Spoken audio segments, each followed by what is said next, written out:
नमस्ते and good day to everyone and welcome to my YouTube channel. जैसे कि आपको पता है कि मैं फिजियोथेरेपिस्ट के लिए एक ऑलरेडी सीरीज लॉन्च कर चुका हूँ, दो सीरीज इनफैक्ट मैं लॉन्च कर चुका हूँ। एक ये थी कि मैं डिफरेंट बुक्स के ऊपर उनके ऊपर वीडियोस बना रहा था चैप्टर वाइज और उनको मैं अपलोड करता हुआ जा रहा था। जैसे रिसेंटली मैंने कैंसरोलॉजी के ऊपर ऑलरेडी एक सीरीज स्टार्ट कर चुका हूँ, जिसके राउंड अबाउट मैं 10 से 15 वीडियोस बना के उनके डिफरेंट टॉपिक्स के ऊपर मैं बात कर चुका हूँ। और अगर कोई भी टॉपिक रहता हो तो वो मुझे कमेंट बॉक्स में लोग बताते थे और मैं उसके ऊपर बात करता जा रहा था। Number one. नंबर टू, मैंने सीरीज ये लॉन्च की थी कि I started my another series, जिसमें मैंने ये था कि अगर किसी प्रेजेंटेशन में आपको डिफिकल्टी है तो वो प्रेजेंटेशन आप मुझसे शेयर करें, मैं उसके ऊपर वीडियो बना के, जिसके ऊपर बहुत सारे स्टूडेंट्स ने मुझे प्रेजेंटेशन भेजी और उसको मैं अपलोड करता गया, उसके ऊपर मैं वीडियो बनाता गया। रिसेंटली मेरी एक और ये मेरी बिल्कुल न्यू सीरीज है, जिसमें मैंने क्या किया है कि मैंने अपनी ही बुक, मेरी book review book of manual therapy, जिसका कवर फोटो आप लोग देख रहे हैं और जो आपको डिस्प्ले हो रहा है, इसके ऊपर मैं चैप्टर वाइज इसके ऊपर मैं पढ़ाना शुरू किया। ये मेरी एक रिव्यू बुक है, जिसमें मैंने डिफरेंट 5 से 6 मैनुअल थेरेपी की बुक्स को रिव्यू करके उसके ऊपर, और ये मेरी अवेलेबल है पाकिस्तान में, मैं इसको पब्लिश भी करा चुका हूँ बहरहाल। तो इसी के ऊपर मैं बात करूंगा और इसके आज हम चैप्टर 1 की तरफ चलेंगे। तो मैं आपको चैप्टर 1 इसका जो है वो शो करता हूँ।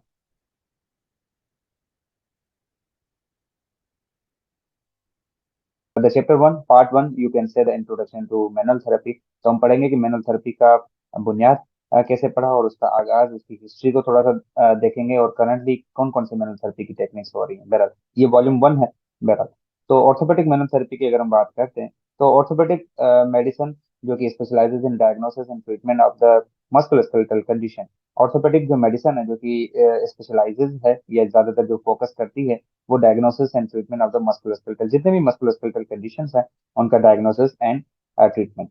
Okay. The physical therapy speciality orthopaedic manual therapy is an important part of the orthopaedic medicine, और उसी का ही ऑर्थोपेडिक मेडिसिन का ही ऑर्थोपेडिक मैनुअल थेरेपी एक इंपॉर्टेंट क्रिटिकल part है.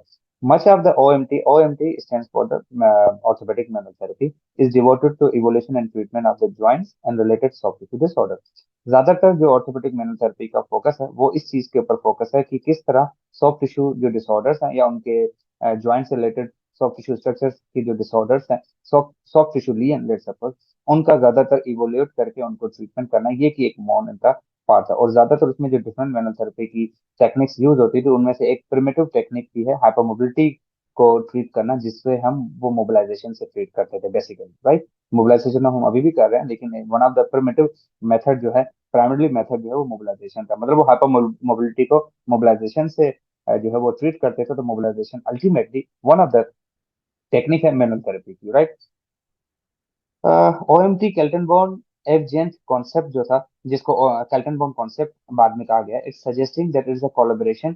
ऑब्वियसली नाम ही बता रहा है कि ये कोलैबोरेशन है फ्रेडी केल्टनबॉर्न, जिनकी दो बुक्स हैं, वॉल्यूम 1 और वॉल्यूम 2 टू के ऊपर, और ज्यादातर चैप्टर्स मैंने भी जो अपनी बुक लिखी उनमें से मैंने वहां से हेल्प लिए, एंड ओलेफ एविजेंट, दोनों ने मिलके इस ओएमटी केल्टनबॉर्न कॉन्सेप्ट को जो है वो बुनियाद दिया था, जो कि स्टार्टेड फ्रॉम नॉर्डिक नॉर्डिक से स्टार्ट हुआ 1954 में, और as a joint testing and treatment के नाम से इन्होंने स्टार्ट किया था, जहां पे इसको नाम दिया जाता था मैनुअल थेरेपी एड मॉडर्न केल्टनबोर्न, पूरा नाम इसका एक था, जो कि आगे चल के later it become as a Norwegian system या नॉर्डिक सिस्टम के नाम से जाना गया। ओएमटी कॉन्सेप्ट फिजिकल थेरेपी का कॉन्सेप्ट है, जिसका ज्यादातर जो कॉन्सेप्ट इवोल्यूट हुआ वो sports medicine, traditional physical therapy, osteopathy, इन सबको मिला के इनमें से बनाया गया। और ओएमटी प्राइमरली फोकस किसके ऊपर करती है? मैनुअल जॉइंट टेस्टिंग और ट्रीटमेंट के ऊपर, जो कि इनका बेसिक बुनियाद था बहरहाल। व्हाट इज दैट कॉन्सेप्ट, जो दोनों की कोलैबोरेशन थी, ऑलेफ और केल्टनबॉर्न की। History of OMT Kaltenborn evident approach toward the manual therapy what was. शुरुआत कैसे हुई? 1940 में ये स्टार्ट हुई, जब ये ट्रीटमेंट कर रहे थे, डिसेबल्ड सोल्जर्स का ट्रीटमेंट कर रहे थे, during the treatment of the disabled soldiers, जो कि स्पाइनल डिसऑर्डर्स के साथ भी पेशेंट्स आ रहे थे, जहाँ पे ज्यादातर मसाज को मोबिलाइजेशन के साथ मिला के उनके ऊपर फोकस किया जा रहा था। और if you remember, advance today जो एडवांस मैनुअल थेरेपी के फादर कहलाते हैं, या इन शॉर्ट वी कैन से कि उनका एक नाम है ब्रायन मॉलिगन का, वो भी MWM जो कॉन्सेप्ट है उसका ओरिजिन आप चेक करो कि कितना पुराना है, तभी केल्टनबोर्न को what we can say the primitive या father of the classic, father of the manual therapy भी कहा जाता है बहरहाल।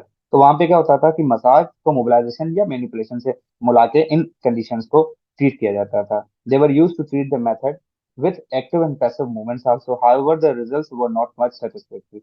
रिजल्ट इतने अच्छे नहीं थे. In Norway, the Dr. Freddy Keltenborn turned to the work of the Dr. James Medal, right, जिन्होंने भी काम किया हुआ मेनल थेरेपी में, a physician of the physical medicine, and Dr. James Cyriax जो कि orthopedic medicine है. सेम ऑर्थोपेडिक मेडिसिन में उनका जो है वो एक नाम है डॉक्टर जेम्स सीरियस का, जो कि फिजिशियन है ऑर्थोपेडिक मेडिसिन के.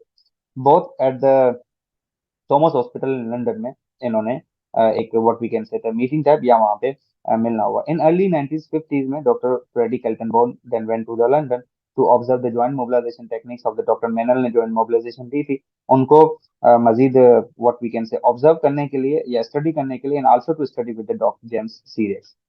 अपॉन हिज रिटर्न वापस आते ही got approve to the teach the Cyriax. इनको सीरियस को पढ़ाने के लिए नॉर्वे में जो है वो मौका मिला, और 1955 में doctor Cyriax visited to the Norway also to approve the courses. और उन्हीं कोर्सेज को नॉर्वे आके डॉक्टर जेम्स सीरेक्स ने अप्रूव दे दिया ताकि वो अपनी अप्रोच को वो आगे बढ़ा सके. To instruct and examine the first physical therapist to complete those studies.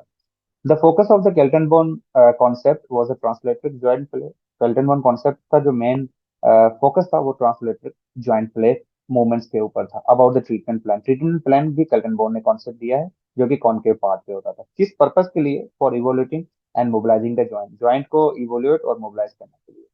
Use of the grades of the movements के जो mobilization के जो grades होते हैं उनका use convex concave rule भी Keltenborn ने दिया. Three dimensional pre positioning for the joint movement ये भी इन्होंने दिया था. Protecting the adjacent non treated joints during the procedure. जो एडजेसेंट स्ट्रक्चर्स हैं जो कि ट्रीट नहीं हो रही उनको कैसे प्रोटेक्ट किया जाए. Self treatment and ergonomic system, ergonomic principles apply to the therapist ताकि वो अपनी बॉडी पोजिशन का कैसे ख्याल रखें. ये इन्होंने ड्यूरिंग द प्रोसीजर ये इन्होंने सारे जो है वो इंट्रोड्यूस करवाया. It emphasised functional evolution of the locomotor system and the biomechanical treatment of the dysfunction. These methods supplemented the traditional physical therapy approaches with the treatment techniques for. इन्हीं techniques को मिलाकर ट्रेडिशनल फिजियोथेरेपी के साथ मिलाकर इन्होंने एक नया मेनल therapy को इंट्रोड्यूस करवाया. किन पर्पस के लिए? सिम्टम रिलीफ के लिए, specially pain obviously, muscle spasm के रिलैक्सेशन उनको रिलैक्स करने के लिए, and the stretching of the shortened जो जिसको हम हाइपोमोबाइल कहते हैं structure or the shortened joint and muscle connective tissues.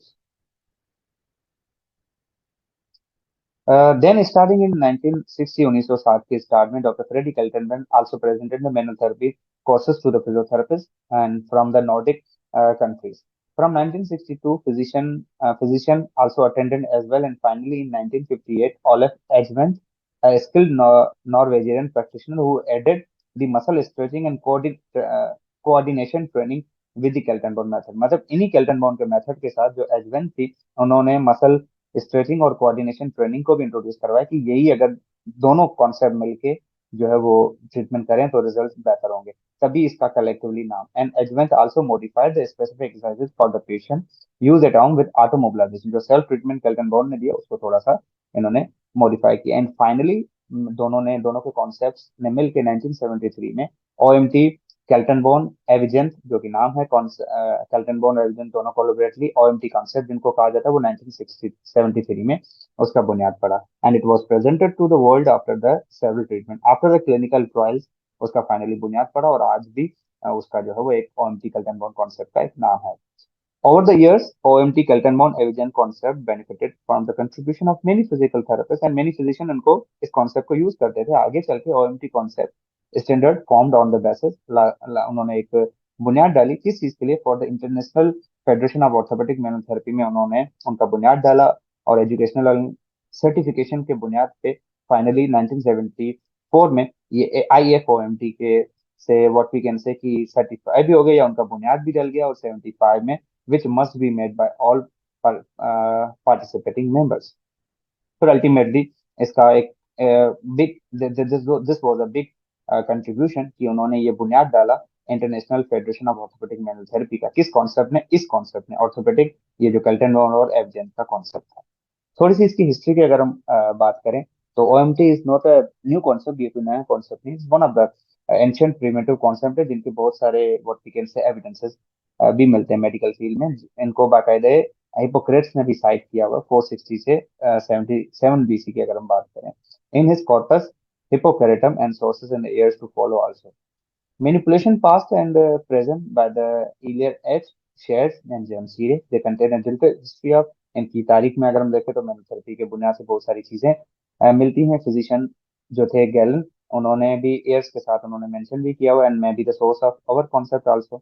The first recorded manotherapy का जो फर्स्ट रिकॉर्डेड मेथड था प्रैक्टिशनर, वो हिपोक्रेट्स के टाइम में मिलता है। Use of the hands for their spinal treatment, the traction combined with a manual mobilisation, जो कि हिपोक्रेट्स के दौर से, जो कि गैलन की कलेक्शन से हमें दिखता है। If you can see the picture, ये प्रिमिटिव मेथड है स्पाइन के ऊपर ट्रैक्शन देने का, एक वुडन बार के ऊपर और एक मैनुअली दी जाती है। So there was a little mention in the medical literature regarding the traction, जो कि ट्रैक्शन को कंबाइन करके मैनिपुलेशन के साथ दिया था for the next 200 years.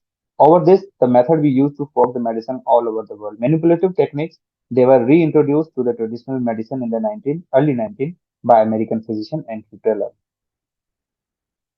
After that अगर कुछ हम स्पेशल फीचर्स की अगर हम बात करें तो ओएमटी केल्टनबॉर्न कॉन्सेप्ट तो वाइडली एक्सेप्टेड था थ्रू आउट द वो वर्ल्ड। इनफैक्ट फिजियोथेरेपिस्ट और फिजिशियन उसको फॉलो कर रहे थे बहरहाल। But there were certain concepts in many cases to the physical practice which are now widely accepted and practiced. बहरहाल बायोमेकेनिकल अप्रोच, उनमें से कुछ कॉन्सेप्ट आज भी लोग जो है वो उसको फॉलो करते हैं या मानते हैं। Biomechanical approach to the treatment and diagnosis.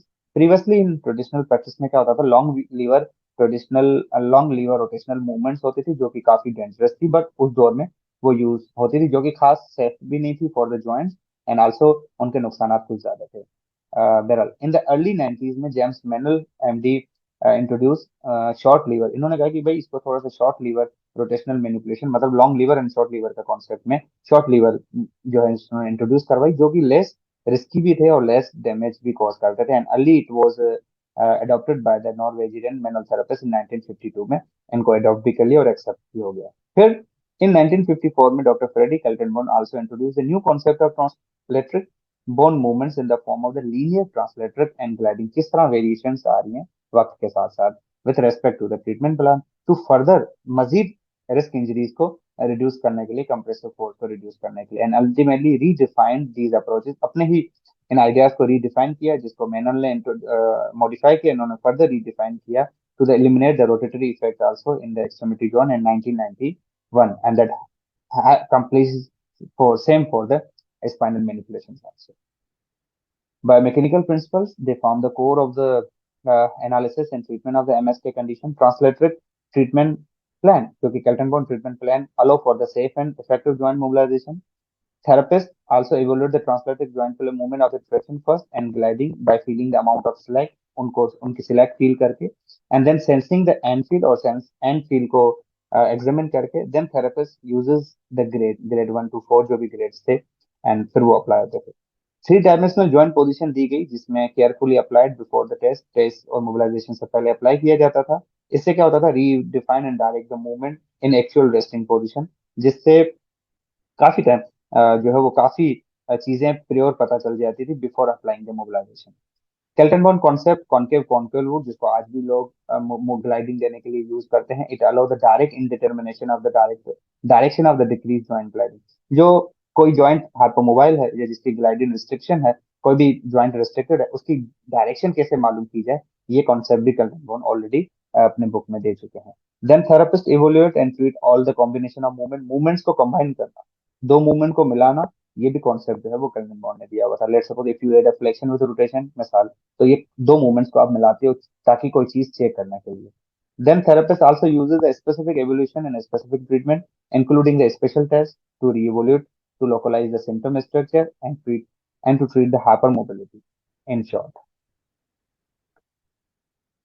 Combination of technique भी पहले ही कॉन्सेप्ट बहुत बार दिया गया है। This refers to the combining दो टेक्निक या दो से ज्यादा टेक्निक को आपस में मिलाना is basically the combination of technique. Let's suppose अगर आपने किसी ट्रीटमेंट, जिस तरह एक सिंपल सा मिसाल है कि अगर pain relief and soft tissue mobilization, pain relief अलग फिनोमिना है, सॉफ्ट टिश्यू मोबिलाइजेशन अलग है, लेकिन दोनों ट्रीटमेंट को आप मिला के किसी एक चीज को ट्रीट करते हो, तो वो कॉम्बिनेशन ऑफ ट्रीटिंग है। Such as the frictional massage and muscle stretching, they are frequently use together use before technique to enhance the joint mobility. Self-treatment is also an important aspect of the physiotherapy discipline for a good, yeah, faster recovery. Advice on the body mechanics, method, ergonomics, and ergonomics, they are valuable for maintaining the therapeutic benefits and preventing the recurrences. Trial treatment and clinical reasoning क्या है? Medical field में trial treatment बड़ा important role play करते हैं ताकि आप अपना hypothesis को इम्प्रूव कर सको या प्रोवाइड कर सको। As an additional evolution technique, a clinical trial क्या है? Basically is an experiment to confirm an initial physical diagnosis.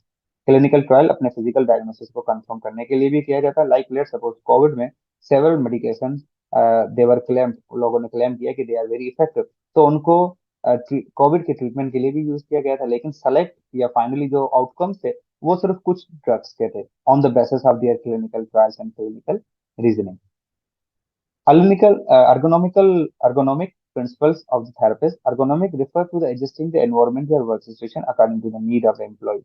मतलब आप अपने वर्क स्टेशन के हिसाब से चलना ergonomically, वर्क स्टेशन के हिसाब से चीजों को आप अपनी बॉडी खराब नहीं कर सकते। Like let suppose in clinical setting, work station for a PT क्या होगा? As a result a variety of the tools and gadgets and treatment they were form. Let suppose गाड़ियों वगैरह में सीटें, या स्कूल्स वगैरह में, या कहीं पे भी आप अपनी एज अ थेरेपिस्ट में बात करूँ तो अगर मेरी क्लिनिक पे भी जो चेयर वगैरह हम रखते हैं तो जाहिर सी बात है चीजों की एडजस्टमेंट के अकॉर्डिंगली। ओके, ओवरव्यू दें अगर हम तो कैल्टनबॉर्न मेथड जो कि ज्वाइंट टेस्टिंग और मोबिलाइजेशन के लिए बना था is a larger part of the OMT concept, जो कि वर्ल्ड वाइड एक्सेप्टेड है, जिसमें हम फिजिकल डायग्नोसिस बनाते हैं और उसके कुछ स्टेप्स हैं। स्क्रीनिंग एग्जाम है जिसमें क्विक एग्जामिनेशन दिया जाता है टू आइडेंटिफाई द रीजन जहाँ पे प्रॉब्लम है, उसको आइडेंटिफाई किया जाता है और उसकी डिटेल एग्जामिनेशन किया जाता है। बी, डेली एग्जामिनेशन में हिस्ट्री ली जाती है जो में जिसमें आप डेमोग्राफिक डेटा, नाम, age, gender, profession etcetera, present complain, जिस कंप्लेन के साथ वो आपके पास आ रहा होता है, पास्ट मेडिकल हिस्ट्री, कोई एक सेम हिस्ट्री जो कि प्रीवियस, इस तरह की कोई पास्ट मेडिकल हिस्ट्री या कोई और मेडिकल हिस्ट्री तो नहीं है पास्ट में, let suppose. Related personal history, often related family history में भी हम लेते हैं, कुछ काफी चीजें हेरिडिटी में आती हैं जिस तरह डायबिटीज है या मिसाल के तौर पे। रिव्यू सिस्टम, फिर हम उसके सारे जो सिस्टम है उनका एक रिव्यू लेते हैं, उसका जीआईटी सिस्टम, उसका इंटीग्रेटेड सिस्टम, उसका मस्कुलो neuro etcetera. Inspection, further focus on the examination में वो चीजें जो हम इंस्पेक्ट कर सकते हैं फिजिकली भी और देखकर देखकर हम पोस्चर, एसिमेट्री, एट्रोफी, फील करके हम स्पाज्म वगैरह, जिसमें posture, shape, skin texture etcetera. Test of function number 3, उसमें हम active and passive movements, let suppose हम चेक करते हैं ज्यादातर एक्टिव मूवमेंट्स में अगर आपको पेन मिलता है तो वो मसल्स रिलेटेड होता है, पैसिव में ज्यादातर मसल्स के अलावा स्ट्रक्चर में होता है, इस तरह करके हम यूज करते हैं। ट्रांसलेटेड ज्वाइंट प्ले मूवमेंट कराते हैं ताकि हम ज्वाइंट रिस्ट्रिक्शन, जो कि केल्टनबॉर्न का कॉन्सेप्ट था कि ज्वाइंट रिस्ट्रिक्शन की डायरेक्शन वेरीफाई करने के लिए हम ग्लाइड टेस्ट कराते हैं ताकि हमें पता चले रिस्ट्रिक्शन किस तरफ की है। Then it include also the traction, compression and glide. Resisted movement हम कराते हैं, आइसोमेट्रिक मूवमेंट हो गया स्ट्रेंथनिंग के लिए, it test the musculo neuromuscular integrity and status of the associate joint also, right, nerves and vascular supply. Passive soft tissue movements हम differentiate करते हैं joint from the soft tissue dysfunction and the different type of the soft tissue involvement. Additional test में हम coordination test, balance test, let suppose balance check करने के लिए, balance and coordination के लिए स्पीड टेस्ट करते हैं, एंड्योरेंस चेक कर सकते हैं and functional capacity assessment like liver function etcetera. Palpation में हम टिश्यू कैरेक्टरिस्टिक और स्ट्रक्चर देते हैं, कल्पेट जो चीजें पैल्पेट की जा सकती है, टेंडर पॉइंट है, मस्कुलर स्पासिसिटी है, कोई एडहियन है, स्कार है etcetera. Neurological and vascular examination में हम उसके cranial nerve examination, sensory, two point discrimination, touch वगैरह एक्सेट्रा। मेडिकल डायग्नोस्टिक स्टडीज में हम radiograph diagnostic imaging, lab test वगैरह हो गए, रेडियोग्राफ्स हो गए एंड इलेक्ट्रो ईएमजी हो गया, एनसीएस हो गया एक्सेट्रा। डायग्नोसिस हम ट्रायल ट्रीटमेंट, देन ट्रीटमेंट की अगर हम बात करें तो रिलीव द सिम्टम, हम जो कि मोस्ट ऑफन पेन होता है। इमोबिलाइजेशन में अगर वो जनरल रहे हैं तो हम बेड रेस्ट की अगर हम बात करें इमोबाइल करने के लिए। अगर स्पेसिफिकली स्ट्रक्चर की बात करें तो स्प्लिंटिंग और ब्रेसेस या कास्टिंग वगैरह हम यूज करते हैं इमोबाइल करने के लिए। थर्मो हाइड्रो इलेक्ट्रोथेरेपी की अगर हम बात करें, pain relief soft tissue, pain relief joint mobilization जिसमें हम ग्रेड 1 सिलेक्ट जोन में देते हैं या एक्चुअल रेस्टिंग पोजीशन में। इंटरमीडिएट मैनुअल ट्रैक्शन भी दे सकते हैं, वाइब्रेशन या ऑसिलेशन मसाज। स्पेशल प्रोसीजर की अगर हम बात करें तो it also include the other domain of the manual therapy, dry needling, acupuncture, acupressure, soft tissue mobilization. Mobility बढ़ाने के लिए हम सॉफ्ट टिश्यू मोबिलाइजेशन, जिसमें हमारे पास पैसिव और एक्टिव आ जाती है, पैसिव में हमारे पास मसाज हो गया, functional and friction massage. Active facilitated की अगर हम बात करें तो रेसिप्रोकल इनहिबिशन, ये हम खुद भी कर सकते हैं, काउंटर रिलैक्स लेट सपोज खुद भी कर सकते हैं, मसल स्ट्रेचिंग सेल्फ भी होती है। ज्वाइंट मोबिलाइजेशन की अगर हम बात करें तो रिलैक्सेशन ज्वाइंट मोबिलाइजेशन जिसमें ग्रेड 1 टू 2 आते हैं, 1 एंड 2 जो कि पेन शॉर्ट टर्म गोल में आते हैं, पेन मैनेजमेंट के तौर पे आते हैं। और स्ट्रेट ज्वाइंट मोबिलाइजेशन की बात करें तो वो ग्रेड 3 है, जो कि हमारी रेंज को इम्प्रूव करने के लिए दिया जाता है। और मैनिपुलेशंस की अगर हम बात करें तो वो आपका ग्रेड 5 है, जिसमें हाई वेलोसिटी शॉर्ट एम्पलीट्यूड लो एम्पलीट्यूड थ्रस्ट दिया जाता है। न्यूरल टिश्यू मोबिलाइजेशन की बात करें तो नर्व की gliding, nerve flossing etcetera. Specialised exercises की बात करें तो इंक्रीज और maintain the soft tissue length and mobility, flexibility वगैरह को बढ़ाने के लिए। टू लिमिट द मूवमेंट के लिए हम सपोर्टिव डिवाइसेस भी यूज कर सकते हैं, स्पेसिफिक एक्सरसाइजेस भी यूज कर सकते हैं, या treatment to increase the movement in adjacent joint. Finally to inform, instruct and train exercises and education to proper inform करना हो गया, to improve the function, compensate for the injuries and prevent the re-injury from the reoccurrence। Instruction क्या दी जाती है? Instruction relevant ergonomics on मतलब self prevention, what we can say the prevention के तौर पर उनको बताई जाती है। In relevant ergonomics and self care techniques बताई जाती हैं, जिसमें मेडिकल ट्रेनिंग थेरेपी हो गई, ऑटोमोबिलाइजेशन हो गई, and research. Clinical trials to determine the efficacy of the both single and combined treatment method, उनके लिए क्लिनिकल ट्रायल के लिए रिसर्च भी होती है, एंड एविडेंस बेस्ड अप्रोच की जाती है, फिर उसकी रिसर्च वगैरह भी की जाती है, ताकि एक ओएमटी की रिसर्च जो है, हम ओएमटी की बात करेंगे, ताकि उसमें थोड़ी सी अथेंटिसिटी आए, बेसिकली लिटरेचर वगैरह भी बनते हैं उसके ऊपर, रिसर्चेज वगैरह भी होती हैं। तो thank you so much, this was all about the part 1, introduction to manual therapy. The next chapter would be in the next video, जो कि आपके सामने है, principle and spinal movements. Till then keep watching. अगर इनमें से कोई भी टॉपिक आपको समझ में नहीं आया, then must mention in the comment box. और if you want any topic of the manual therapy related to manual therapy, क्योंकि ये मैनुअल थेरेपी की सीरीज है बेसिकली, तो भी आप मेंशन कर सकते हैं। I will try my best मैं उसके ऊपर वीडियो बनाऊं। Till then must keep watching and don't forget to share and subscribe. Thank you so much.